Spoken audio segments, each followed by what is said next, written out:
Hi Mohan. Hi Preetham, ಹೇಗಿದ್ದೀರಾ? ಚೆನ್ನಾಗಿದ್ದೀನಿ ಮೋಹನ್. ಏನಪ್ಪ ಚೆನ್ನಾಗಿದೆ, ಯಾಕೋ ಡಲ್ ಆಗಿದೆಯಾ?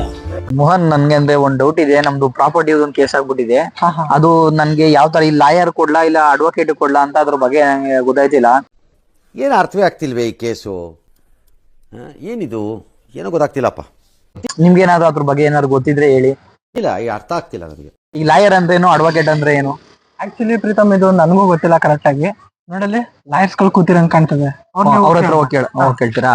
ಉಪಯುಕ್ತ ಮಾಹಿತಿ ಸಿಗ್ಬೋದು. ಹೌದಾ? ಕೇಳಿ ನೋಡೋಣ ಬನ್ನಿ. ಓಕೆ ಮೋಹನ್. Hi sir.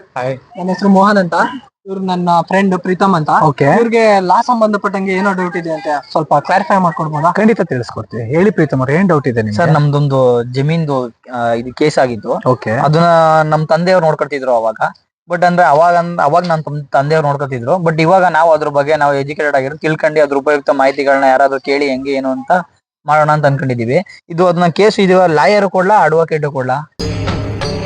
ಇದೆ, ಇಲ್ಲೊಂದು ಸಮಸ್ಯೆ ಖಂಡಿತ ಇದೆ.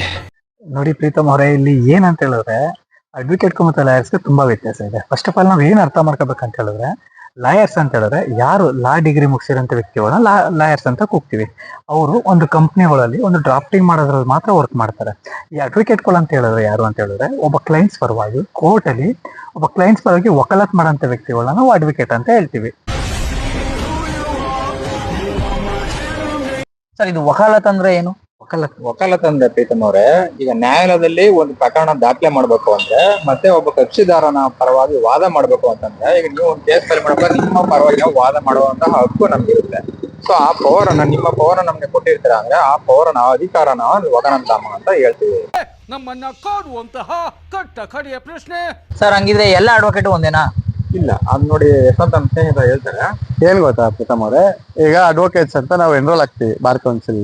ಬಾರ್ ಕೌನ್ಸಿಲ್ ಅಲ್ಲಿ ಎನ್ರೋಲ್ ಆದ್ಮೇಲೆ ನಾವೀಗ ಜೂನಿಯರ್ ಅಡ್ವೊಕೇಟ್ಸ್ ಆಗಿ ಸೀನಿಯರ್ ಹತ್ರ ವರ್ಕ್ ಮಾಡ್ತಾ ಇರ್ತೀವಿ. ಓಕೆನಾ? ಈಗ ನಾವು Karnataka state bar council register ಆಗಿರ್ತೀವಿ ಅನ್ಕೊಳ್ಳಿ. ಕರ್ನಾಟಕದಲ್ಲಿ ಯಾವುದೇ ಕೋರ್ಟ್ ಅಲ್ಲಿ ನಾವು ಅಪಿಯರ್ ಆಗಂತ ಒಂದು ಅಧಿಕಾರ ನಮ್ಗೆ ಕೊಟ್ಟಿರ್ತಾರೆ.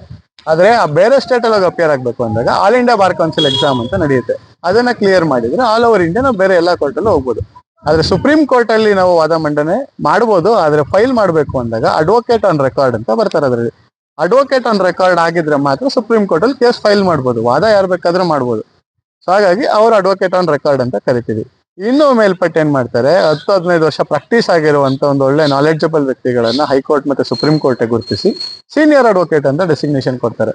ಸೊ ಸೀನಿಯರ್ ಅಡ್ವೊಕೇಟ್ಸ್ಗಳು ಎಲ್ಲರಿಗಿಂತ ಒಂದಷ್ಟು ನಾರ್ಮಲ್ ಅಡ್ವೊಕೇಟ್ಸ್ಗಿಂತ ತುಂಬಾ ತಿಳಿದಿರುವಂತವ್ರು. ಹಾಗಾಗಿ ಅವ್ರಿಗೆ ಎಕ್ಸ್ಪೀರಿಯನ್ಸ್ ಇರುತ್ತೆ, ಒಳ್ಳೆ ನಾಲೆಡ್ಜ್ ಇರುತ್ತೆ ಅಂತೇಳಿ ಹೈಕೋರ್ಟ್ ಅಥವಾ ಸುಪ್ರೀಂ ಕೋರ್ಟ್ ಅವರನ್ನ ಸೀನಿಯರ್ ಅಡ್ವೊಕೇಟ್ಸ್ ಅಂತ ಕೊಡ್ತಾರೆ. ಸೊ ಹಾಗಾಗಿ ಈ ತರ 3 ತರ ಮೇನ್ ಆಗಿರುತ್ತೆ. ಒಂದು ಅಡ್ವೊಕೇಟ್ಸ್ ಜನರಲ್ ಆಗಿ, ಅಡ್ವೊಕೇಟ್ ಆನ್ ರೆಕಾರ್ಡ್, ಮತ್ತೆ ಸೀನಿಯರ್ ಅಡ್ವೊಕೇಟ್ಸ್. ಈ ತರ 3 ತರದ ಅಡ್ವೊಕೇಟ್ಸ್ ನಾವು ಮೇಜರ್ ಆಗಿ ನೋಡ್ಬೋದು.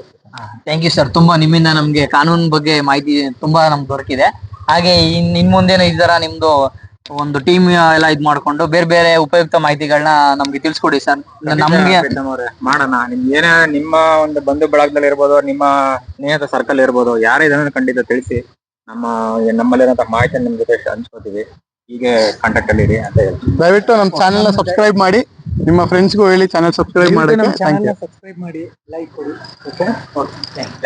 ಮತ್ತೆ ಭೇಟಿಯಾಗೋಣ. ನಮಸ್ಕಾರ.